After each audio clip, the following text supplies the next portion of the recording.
Hello students, today we will study about atomic spectrum.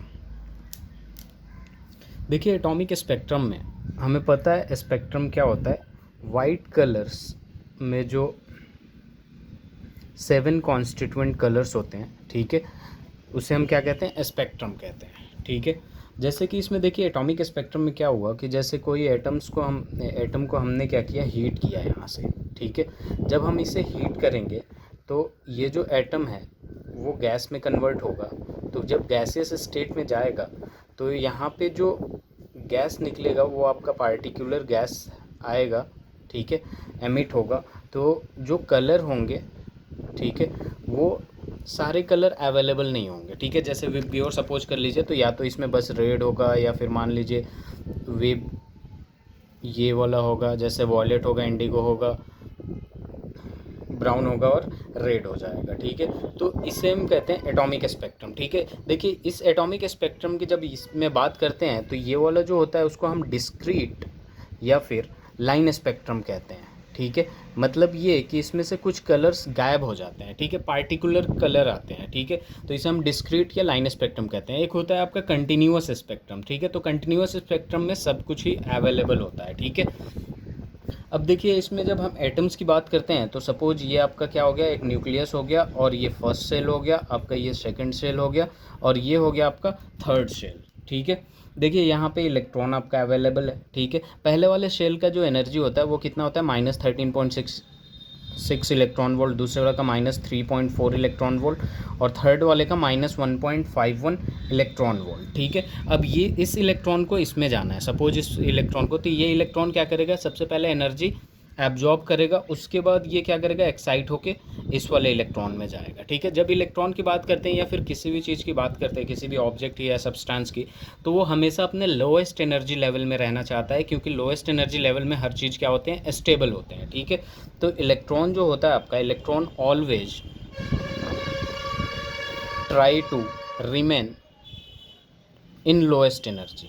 किस में रहता है, in lowest energy, lowest energy में, लोएस्ट एनर्जी लेवल में रहने की कोशिश करता है, ठीक है। तो इसलिए क्या होता है कि इलेक्ट्रॉन रिटर्न्स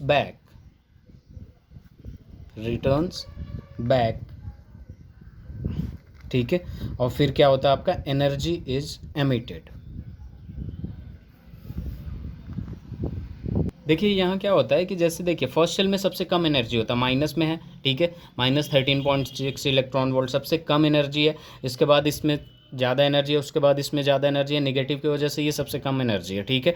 तो ये सपोज इलेक्ट्रॉन, इसको एनर्जी दिया गया तो ये किस में जाएगा, हायर एनर्जी लेवल में जाएगा। और हायर एनर्जी लेवल में जब जाएगा तो ये क्या होगा कि यहाँ से जब ये अपना स्टेबिलिटी की तरफ बढ़ेगा तो ये एनर्जी क्या करेगा, एमिट करेगा, एनर्जी रेडिएट करेगा, एमिट करके फिर ये किस लेवल में आएगा, अपने लोएस्ट एनर्जी लेवल में आएगा, ठीक है। और जब ये एमिट करता है तो ये पता है किस फॉर्म में एमिट करता है, इलेक्ट्रोमैग्नेटिक वेव्स के फॉर्म में, इन द फॉर्म ऑफ, ठीक है, in the form of electromagnetic waves. EMW का मतलब ये हुआ इलेक्ट्रोमैग्नेटिक वेव्स के फॉर्म में क्या होता है, ये एनर्जी को रेडिएट करता है, निकालता है। इस पे जैसे सपोज एक क्वेश्चन हम लोग करते हैं अभी, तो यहाँ देखिए क्वेश्चन क्या है, an electron in hydrogen atom, ठीक है, एटम कौन सा है, हाइड्रोजन एटम है, jumps from n = 2 second shell to n = 1, find the energy, energy find out करना है, and wavelength of emitted radiation, ठीक है। मतलब ये है आपका कि ये अगर आपका न्यूक्लियस हो गया और ये फर्स्ट सेल हो गया और ये क्या होगा, सेकंड सेल हो गया, ये आपका n = 1 और ये n = 2, तो यहाँ सेकंड से फर्स्ट में आया है तो इसका एनर्जी डिफरेंस हमें निकालना है, डेल्टा E = क्या हो जाएगा, डेल्टा E2 - E1, ठीक है। एनर्जी डिफरेंस हमें सबसे पहले निकालना है, ठीक है। तो डेल्टा E = क्या हो गया, E2 - E1। अब यहाँ पे E का फॉर्मूला हमने पहले ही, एनर्जी का फॉर्मूला हमें पता है, -13.6 Z² अपॉन में क्या होता है, n², ठीक है। अब ये n2 है तो यहाँ n2 लगा देते हैं और माइनस फार्मूले में होता है ये -13.6 Z² अपॉन n1 का स्क्वायर हो जाएगा, ठीक है। अब देखिए इस फार्मूले से हम क्या करते हैं, -13.6 था, ठीक है, तो यहाँ पे क्या आ जाएगा आपका, -13.6 Z² अपॉन n2 की जब बात करते हैं, सपोज Z जो है हाइड्रोजन, जेड जो है आपका हाइड्रोजन एटम है, तो यहाँ पे क्या हो जाएगा 1 का स्क्वायर हो जाएगा, और N2 क्या था 2 का स्क्वायर, ठीक है। फिर वहाँ पे माइनस इंटू माइनस क्या हो जाएगा प्लस हो जाएगा, और ये 13.6 जेड का क्या है 1 का स्क्वायर, और N1 क्या था आपका 1 का स्क्वायर, ठीक है। जब हम इसे सॉल्व कर रहे हैं तो यहाँ पे क्या आ जाएगा आपका -13.6/4 प्लस यहाँ पे क्या आ जाएगा 13.6, ठीक है। इसे सॉल्व करेंगे तो हमारे पास क्या आएगा 10.2 इलेक्ट्रॉन वोल्ट। ये डेल्टा ई कितना आ गया आपका 10.2 इलेक्ट्रॉन वोल्ट। तो ये एनर्जी आ गया उन दोनों के बीच का, ठीक है। अब हमें वेवलेंथ निकालना है। वेवलेंथ के लिए हमें क्या करना पड़ेगा, प्लैंक्स क्वांटम थ्योरी वाला एनर्जी लगाना पड़ेगा, E is equal to hc/λ। अब देखिए एनर्जी यहाँ पे क्या दे रखा है 10.2 electron volt is equal to H का वैल्यू भी लिख सकते हैं 6.636 into 10⁻⁻34 joule second into C मतलब स्पीड ऑफ लाइट 3 इंटू 10⁻8, और लैम्डा यहाँ से ईजिली निकाल सकते हैं, ठीक है। लेकिन यहाँ देखिए ये जो है यहाँ पे जूल में है और यहाँ पे किस में है इलेक्ट्रॉन वोल्ट में। तो सबसे पहले हम इसे क्या करेंगे कि इसमें कन्वर्ट करेंगे, जूल में कन्वर्ट करेंगे 1.6 इंटू 10⁻⁻19 से मल्टीप्लाई कर देंगे तो ये किस में आ जाएगा जूल में आ जाएगा 6.636 into 10⁻34 joule second into 3 into 10⁻8 divided by lambda. तो यहाँ से लैम्डा ईजिली कैलकुलेट कर सकते हैं आप लोग, ठीक है। अगर एक शॉर्ट ट्रिक देखिए, यहाँ पे एक शॉर्ट ट्रिक होता है जो इजी होता है ज़्यादा, ठीक है। हमें शॉर्टकट देखिए क्या होता है कि ई का एक जो फॉर्मूला होता है इन टर्म्स ऑफ एंगस्ट्रॉम, ठीक है, जब वो इलेक्ट्रॉन वोल्ट में दे रखा होता है तो 12375 डिवाइडेड बाई लैम्डा, और ये एंगस्ट्रॉम में देगा जब एनर्जी किस में होगा आपका इन इलेक्ट्रॉन वोल्ट, जब ये एनर्जी किस में होगा इलेक्ट्रॉन वोल्ट में होगा। तो यहाँ देखिए ये क्या हो जाएगा 10.2 12375 डिवाइडेड बाई लैम्डा, ये एंगस्ट्रम में आ रहा है, ठीक है। तो यहाँ लैम्डा इज इक्वल टू क्या कर देंगे 12375 डिवाइडेड बाई ये क्या हो जाएगा 10.2, तो ये किस में आ जाएगा एंगस्ट्रम में आ जाएगा, ठीक है। और ये मीटर में आएगा अगर इससे सॉल्व करेंगे तो ये एक शॉर्टकट था। जब ये इलेक्ट्रॉन वोल्ट को चेंज नहीं करना आपको तो डायरेक्ट 12,375 बाई लैम्डा कर दीजिए वेवलेंथ, तो ये एंगस्ट्रम में डायरेक्ट क्या आ जाएगा आपका वेवलेंथ आ जाएगा। तो ये आपको और इजी है, ठीक है। या फिर अगर इसमें इससे कन्वर्ट करके करना है, ठीक है, जैसे बोर्ड में बोलता है जूल में ही लैम्डा को एंगस्ट्रम में मीटर में ही निकालो, तो ऐसे भी एंगस्ट्रम में लाके आप मीटर में चेंज कर सकते हैं, जो भी चाहें इजीली यूज कर सकते हैं। लेकिन ये वाला फॉर्मूला कम्पिटिटिव के लिए काफ़ी यूज होता है। अब यहाँ देखिए रेडबर्ग इक्वेशन, ठीक है, ये भी इंपॉर्टेंट है आप लोगों के लिए, ठीक है। Electron jump from n is equal to N2 to n is equal to N1। तो यहाँ से एक रेडबर्ग इक्वेशन हम निकालेंगे, देखिए कैसे निकालते हैं। ये जब यहाँ से n is equal to N2 to n is equal to N1 गया है तो E delta E is equal to क्या होगा EN2 माइनस EN1, ठीक है। डेल्टा ई का फॉर्मूला क्या हो जाएगा आपका hc/λ इज इक्वल टू यहाँ पे जब फॉर्मूला लगाएंगे 13.6 जेड स्क्वायर अपॉन N2 का square minus 13.6 Z square upon यहाँ क्या आ जाएगा N1 का स्क्वायर, ठीक है।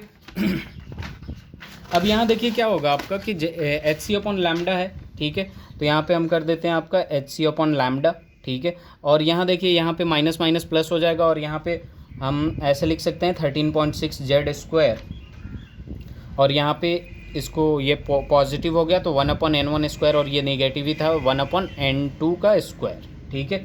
अब यहाँ से हम क्या करते हैं 1/λ, और ये लिख देते हैं हम 13.6, और ये hc है तो यहाँ भेज देते हैं इनटू ये क्या हो जाएगा जेड स्क्वायर, और ये हो जाएगा आपका 1/n1 स्क्वायर माइनस 1/n2 का स्क्वायर। और इस वैल्यू को हम r से रिप्रेजेंट कर देते हैं। देखिए जैसे यहाँ पे क्या हो जाएगा 1/λ is equal to R Z square और into 1/n1 square minus 1/n2 square, और ये जो आपका r है, ठीक है, वो क्या है आपका r is equal to 13.6 upon hc which is called Rydberg constant. r को क्या कहते हैं हम रेडबर्ग कांस्टेंट कहते हैं, और इसका जो वैल्यू होता है वो क्या होता है r का वैल्यू जो होता है 1.09 इंटू 10⁻⁻7 पर मीटर, ठीक है। देखिए यहाँ पे इसी को अब हम ये रेडबर्ग कांस्टेंट है तो इस वाले इक्वेशन को क्या कह देते हैं हम रेडबर्ग इक्वेशन, क्या कहते हैं रेडबर्ग इक्वेशन। अब हमें पता है कि 1/λ जो होता है वो वेव नंबर के बराबर होता है, ठीक है। Nu bar is equal to क्या हो जाएगा R Z square 1/n1 square minus 1/n2 का स्क्वायर। तो इसे ध्यान में रखिएगा, इस फॉर्मूले को बहुत ही यूज़फुल है, ठीक है।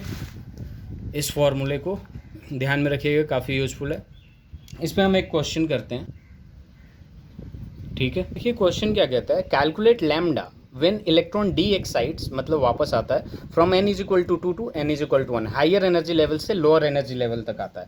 तो यहाँ पे फॉर्मूला सबसे पहले हम लगा देंगे 1 by lambda is equal to R Z square 1 upon n1 square minus 1 upon n2 square. ठीक है, अब देखिए यहाँ क्या होगा, 1 बाई लैम्डा, आर को आर ही रखिए और जेड को हाइड्रोजन एटम 1 का स्क्वायर कर देंगे, और यहाँ क्या आ जाएगा 1 का स्क्वायर करेंगे और 2 है, 2 जब 2 का स्क्वायर करेंगे तो 4 हो जाएगा। 1 by lambda is equal to, यहाँ पे क्या आ जाएगा जब सॉल्व करेंगे तो 3r/4। एक बात हमेशा ध्यान में रखिएगा कि 1 बाई आर का जो वैल्यू होता है वो 911 एंगस्ट्रम होता है, 911 एंगस्ट्रम होता है। इससे सॉल्व करने में आसानी हो जाता है। ठीक है, देखिए लैम्डा का जब वैल्यू निकालेंगे तो 4/3r। ठीक है, lambda is equal to 4/3, 1 by R का वैल्यू डायरेक्ट इस ये एंगस्ट्रम में डाल देंगे हम। तो जब हम इसे सॉल्व करते हैं तो ऑलमोस्ट कितना आता है, अप्रॉक्सीमेटली 1216 एंगस्ट्रम। ठीक है, देखिए यहाँ पे फॉर्मूला मैं दोबारा लिख रहा हूँ, nu bar is equal to 1 by lambda R Z square into 1 upon n1 square minus 1 upon n2 square. ठीक है, यहाँ पे देखिए ये जो न्यू बार है ये क्या है, आपका वेव नंबर है। क्या होता है, ये वेव नंबर है। ठीक है, लैम्डा जो है वो क्या है, आपका वेव लेंथ है। ठीक है, आर जो है वो क्या है, आपका रेडबर्ग कांस्टेंट है, रेडबर्ग कांस्टेंट। जेड जो है जी, ये क्या है, आपका एटॉमिक नंबर है। ठीक है, एटॉमिक नंबर है। ये जो एन है आपका, ये क्या है, लोअर एनर्जी लेवल है, लोअर एनर्जी लेवल। ठीक है, LEL भी लिखते हैं बहुत सारे बुक में। और N2 जो है वो क्या है, आपका हाइयर एनर्जी लेवल है, हाइयर एनर्जी लेवल।